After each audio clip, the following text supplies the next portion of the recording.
nevrologik kasallik bilan tug'ilishiga sabab bo'ladi bolalarni. Ularga tashxis qo'yish mumkin emas, qo'ya olmaydi. 100% bu kasallikdan davolanadi. Uxlab turgan nutq markazlarini uyg'otish. Qanchalik bola bilan vaqt ajratib shug'ullansa, shuncha effekt bo'ladi bolalarda. Bolani nutqi chiqish uchun ota-ona birinchi o'rinda turadi.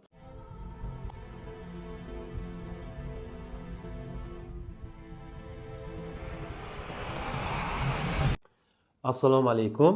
Bugungi mavzuyimiz, bugungi darsligimiz ZPR haqida.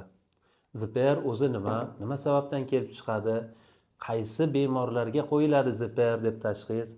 Uni davosi, ZPR bolalar gapirib ketadimi? Va eng muhim bo'lgan savollarga javob beramiz. Mani ko'pchilik taniydi, doktor Shohyusuf. Bilmaganlar uchun o'zimni tanishtiraman. 10 yillik tajribaga ega bolalar va kattalar nevrologi, neyroreabilitolog doktor Shohyusuf bo'laman. Xo'p, ZPR ga qaytamiz. Tashxislar bor, ko'pchilik farzandimga ZPR tashxis qo'ygan deydi va uni bilmaydi qanaqa tashxis ekanligini. Kelinglar bitta-bitta ko'rib chiqamiz. Xo'sh, ZRR tashxisi bor. ZRR nutqiy rivojlanishdan orqada qolishligi. ZPR esa aqliy rivojlanishdan orqada qolishi. ZPRR esa ham nutqiy ham aqliy rivojlanishdan orqada qolishligi hisoblanadi. Bundan tashqari глубокий ZPMR, ya'ni chuqur bo'lgan aqliy, ongiy, jismoniy rivojlanishdan orqada qolish tashxislari mavjud. ZPR nimaligini bildik, qanday tashxis qo'yilishini va ZPR nima sababdan kelib chiqadi. ZPR birlamchi va ikkilamchi bo'ladi. Birlamchi ZPR homila davrida, ayniqsa homiladorlikni 3-6 oylarida onani o'tkazgan og'ir kasalliklari yoki somatik kasalliklari bezovta qilganda bolalarda ZPR xavfi yuqori bo'ladi. Ayni shu vaqtda miyani rivojlanish davri bo'ladi homiladorlikda. Shu vaqtda o'tkazilgan kasalliklar nevrologik kasallik bilan tug'ilishiga sabab bo'ladi bolalarni. Va bundan tashqari tug'ruq vaqtdagi onani qiynalib tug'ilishi yoki o'qiga o'ralib tug'ilishi yoki torchi infeksiyalar va shunga o'xshash ko'plab sabablardan ham ZPR rivojlanadi. Ikkilamchi ZPRlar esa onani, ya'ni oiladagi muhitning yaxshi bo'lmasligi, bolaga e'tibor kamligi bo'lishi hamda bolani o'tkazgan infeksion kasalliklari natijasida ham kelib chiqadi. Xo'p, ZPR qanday kasalligini bilib oldik. ZPR tashxisini kim qo'yadi? Qanday holatda, qaysi shikoyatlarga asoslanib ZPR qo'yiladi? ZPR tashxisini albatta shifokor nevrologlar qo'yadi. Ko'pchilik keladi kasallar, bemorlar bizga. Biz logopedik sentrlarga bordik yoki boshqa shunga o'xshash logoped defektologlarga bordik. Tashxisimizni ZPR deb qo'ydi desa biz hayron bo'lamiz. ZPR tashxisini faqat shifokorlar qo'ya oladi. Logoped defektologlar to'g'ri nutq bilan, nutqni ustanovkasi bilan, harflarni chiqarish bilan shug'ullanadi, lekin ular pedagog bo'lganligi uchun odam anatomiyasi, fani, fundamentalniy fiziologiya, patfiziologiya, normal fiziologiyalarni hamda odam organizmini bilmaganligi uchun ularga tashxis qo'yish mumkin emas, qo'ya olmaydi. Chunki ZPR tashxisini shifokor qo'yish uchun faqat nevrologik tekshiruv emas, boladagi shikoyatlar, onasi shikoyatlarni aytadi, bolani umumiy ko'rik qiladi hamda EEG shunga o'xshagan umumiy tekshiruv apparatlariga asoslanib hammasini bir joyga jamlabgina qo'yiladi bu tashxis. Shunchaki bolani bitta qaragandan siz ZPR siz deb bu tabiblarning ishi-ku, folbinlarni siz mana shunaqasiz barmoqni, hattoki ular barmoqdan ushlaydi savol javob qilib, tashxis qo'yilmaydi demoqchiman. Agar siz qaysidir logopedga borgan bo'lsangiz, sizni farzandingiz ZPR tashxis qo'yib qo'rqitgan bo'lsa, umuman e'tibor bermang. Shifokorlarga murojaat qiling, tavsiyam. Xo'p, keyingi savolimiz eng muhim, ko'plab ota-onalardan keladigan savol va o'zimga ham murojaat qilishadi-da, doktor, farzandimda ZPR tashxis qo'yilgan, tuzalib ketadimi deb so'rashadi. ZPR tashxisi 100% uzoq bilan 10 yoshga kirguncha, 8-10 yosh kirguncha 100% bu kasallikdan davolanadi. Xo'p, qanday qilib davolaniladi? Davo muolajalari haqida keladigan bo'lsak, tashxisini yuqorida aytganimdek, shifokor nevrolog ko'radi nevrologik holatini, EEG tekshiruv va boshqa laborator tekshiruvlarni o'tkazib, o'shanga qarab medikamentoz davo muolajalarini tuzib chiqadi. Bolaga kerakli bo'lgan dori ukollarni yozilgandan keyin unga kerak bo'lgan fizlecheniyalar agar kerak bo'lsa yoki hozirgi kunda davolashda zamonaviy apparatlar, mikropolarizatsiya apparatlari boshiga qo'yilib, nutq uxlab turgan nutq markazlarini uyg'otish, TMS apparatlari, transkranial magnitli stimulyatsiya deydi. Ya'ni ZPRda bolalarni nutq markazlari bo'ladi. Shu nutq markazlari uxlab turadi ZPRda. Ya'ni tormozlanib turadi. O'sha tormozlanib uxlab turgan nutq markazini ushbu apparatlar yordamida uyg'otiladi. Bundan tashqari logoped defektolog doimiy logoped defektolog shug'ullanishi, mashg'ulotlari kerak bo'ladi. Logopedik massajlari kerak bo'ladi. Misol uchun 10 kun reabilitatsiya markazlarida kompleksli muolajalar bilan logoped defektolog ham shug'ullandi. Shu bilan bo'ldi emas. O'zlaringizga yaqin joyda albatta logoped defektolog doimiy shug'ullanish kerak. Chunki nutqini chiqarish uchun bola bilan ko'proq shug'ullanish kerak. Aqlini, ongini oshiruvchi mashg'ulotlar, EB terapiyalar o'tkazilsa, bola gapirishga, intilishga, nimadir yangiliklarni unga berilganda yoki ko'rsatilganda ongi rivojlanib, nutqini ham ushbu ongi uyg'otishiga qo'zg'ovchi signallar yuboradi shunda. Qanchalik bola bilan vaqt ajratib shug'ullansa, shuncha effekt bo'ladi bolalarda. Bundan tashqari logoped defektolog olib borishdan tashqari albatta ota-ona birinchi o'rinda turadi. Ko'proq shug'ullanish kerak. Bolani nutqi chiqishiga uchun ota-ona birinchi o'rinda turadi. Ota-ona farzandi uchun ko'proq vaqt ajratib, qanchalik ko'proq shug'ullansa, shuncha bolani nutqi tezroq chiqadi. Ba'zi bir holatlarda oiladagi ko'p tillilik yoki misol uchun uyda ruscha, o'zbekcha suhbat bo'ladigan bo'lsa, ba'zi bir shunaqa eshitdikki, inglizcha bog'chalarga qo'yishadi. Yo bo'lmasa bizda ko'p murojaat qilishadi, kelishadi ham Dubaydan yoki Rossiyadan yoki boshqa chet davlatlardan kelganda, Kanadadan ham ularda uyda o'zida ikki xil til qilishgan, ruscha misol uchun, o'zbekcha, bog'chasi inglizcha. Bola uchta tilni ham ola olmaydi-da, o'rtada arosatda o'zini tili chiqqan bo'ladi, hech kim tushunmaydigan tilda. Mana shu sababdan ham kelib chiqadi. Yana bundan tashqari bolam ongi o'ssin, tillarni o'rgansin deb telefondan ruscha, inglizcha aralashtirib multfilmlarni qo'yib berishadi. Bu ham umuman mumkin emas. Imkon qadar bolalarda telefonni cheklash kerak bo'ladi. Aksincha bolani nutqini orqaga qaytarib yuboradi. Tillarni o'zlashtira olmaydi, har xil ko'rgan lavhalar, har xil emotsiyalarda bo'ladi. Bu telefondan multfilm qo'yib berishingiz mumkin. Bu telefon, ijtimoiy tarmoqlar o'tkazadi, lenta-ku, boshqa video keladi, boshqa emotsiyaga tushadi. Yana qo'rqinchli lavhalar chiqishi mumkin. Miyasida qo'zg'alish paydo bo'ladi va nutqiga tormozlar, bloklar paydo bo'la boshlaydi shu vaqtda qo'rqqanda. ZPR mana shu holatda yana ham kuchayishi mumkin. Shunday ekan, men doim aytaman, ota-onalardan kelganda ZPR tashxis qo'yilganda men so'rayman ulardan. Oilada nechta til, ko'p tilda suhbatlashmaysizlarmi?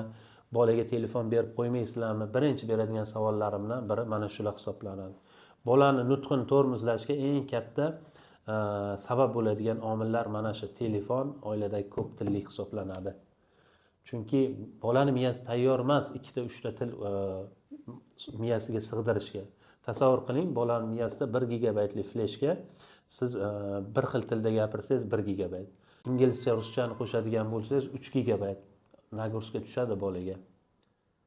Miyasi ko'tara olmaydi. Nutq markazlari tormozlanadi.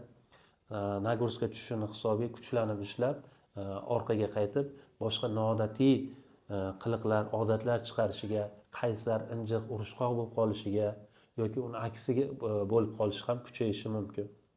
Shunday ekan, davolashni uydan boshlash kerak. Bola bilan ko'proq shug'ullanish kerak, ko'proq gaplashish kerak, ko'proq informatsiya berish kerak. Uyda o'tirib siz misol uchun nima ish qilyapsiz, qiladigan ishingizni bolaga tushuntirib bering. Uydagi har bir buyum rangini, shaklini qanday ekanligini o'rgating va keyin so'rang va u nima vazifa bajarishligini so'rang. Siz bolangizga qancha ma'lumot beryapsiz, u javob bermayapti yoki sizga gapirmayapti, bu vaqtinchalik. U miyasi shu narsaga moslashyapti. Vaqti keladi, siz qancha ko'p shug'ullanaversangiz, albatta bu siz beradigan ma'lumotlar havoga uchmaydi. Yig'ilib albatta uni nutqi chiqa boshlaydi. Ota-onalar qiladigan xatosi, bolalarni uyda ko'proq uyga qo'yib qo'yishadi. Ko'chaga kamdan kam olib chiqishadi. Olib chiqish kerak, sayohat qilish kerak, ko'chalarga aylanish kerak, tengdoshlariga qo'shish kerak. Uni qobiqqa solib qo'yish emas, qobiqdan chiqarib hayotga, ijtimoiy hayotga moslashtirish kerak bo'ladi. Ko'proq shug'ullanish kerak. Demak, ZPRda bolani nutqi chiqish uchun ota-ona birinchi o'rinda turadi. Boshqa ishlaringizni yig'ishtiring, ko'proq bolaga vaqt ajrating, ko'proq shug'ullaning. Telefon, gadjetlar, o'sha planshetlar, hozirgi kunda faqat aql ongini oshiruvchi multfilmlar bor deydi. Yo'q, ularni yig'ishtiring. 1 soat mana bu aql ongini oshiruvchi hozirgi kunda planshetlar chiqqan. O'shandan ko'ra 10 minut siz shug'ullaning, gaplashib, suhbatlashib, o'ynatib, emotsiyalar bilan shug'ullaning. O'sha afzal. Aql ongini oshiruvchi planshetdan ko'ra. Ko'proq vaqt ajrating. Aql ongini oshiruvchi o'yinchoqlar bor, logopedik. Misol uchun raqamlarni o'z katagiga tiqib chiqish yoki harflarni yoki mevalarni siz suhbatlashib, kulib, bolaga emotsiya berib qanchalik ko'p shug'ullaning, bolada o'ziz kutmagan natijaga erishasiz. Yillab logopedga qatnab yurmang. Siz logoped shifokorlarga yordam bering, bolada tez natija bo'ladi. Ko'pchilik ZPR tashxisi bilan kelganda vaqt o'tkazib kelishadi. Ya'ni bola 7, 8, 10 yoshdan keyin ham olib kelishadi ba'zida. Biz aytdik-ku, ZPR tashxisi albatta 100% tengdoshlariga yetib oladi. Uzog'i bilan 8 yoshgacha, 7-8 yoshgacha. Ba'zi bir ota-onalar loyiqatligi deymizmi, yo mentalitetimiz deymizmi, yoki tibbiy madaniyati, tibbiy saviya yo'qligidan deymizmi, 10 yoshgacha olib yurishadi. Nahot shunday qilish mumkin bo'lsa, to'g'ri bo'lsa. ZPRni savol ko'pchilik so'raydi, ZPRni vaqtida davolatmasa qanaqa asoratlarga olib keladi? Mana shunaqa asoratga olib keladi. 10 yoshga kirgandan keyin ham gapirmaydi. To'g'ri, ZPRni davolatmasa ham ba'zida yaxshi bo'ladi. Bu qanday bo'ladi yaxshi bo'lishi? Ota-ona uyda shug'ullanadi. Muolajalarni shifokor ko'rsatmagan bo'lsa ham o'zi shug'ullanadi. Ko'pincha bu narsa pedagoglarda ko'rganman, o'zi shug'ullanadi. Lekin ba'zi bir holatlarda, misol uchun 10 tadan 2 ta holatlarda uni asorati qoladi. Gapirsa nuqsonli bo'lib qolishi mumkin. Harflarni chiqara olmaydi yoki qo'shib gapira olmaydi, gapirganda umumiy ma'no chiqarib bera olmaydi.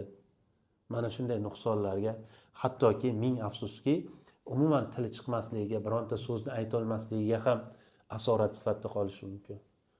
Yaqinda olib kelishdi, xuddi shunday holat. 12 yoshli bola 3 ta 4 ta so'zni biladi.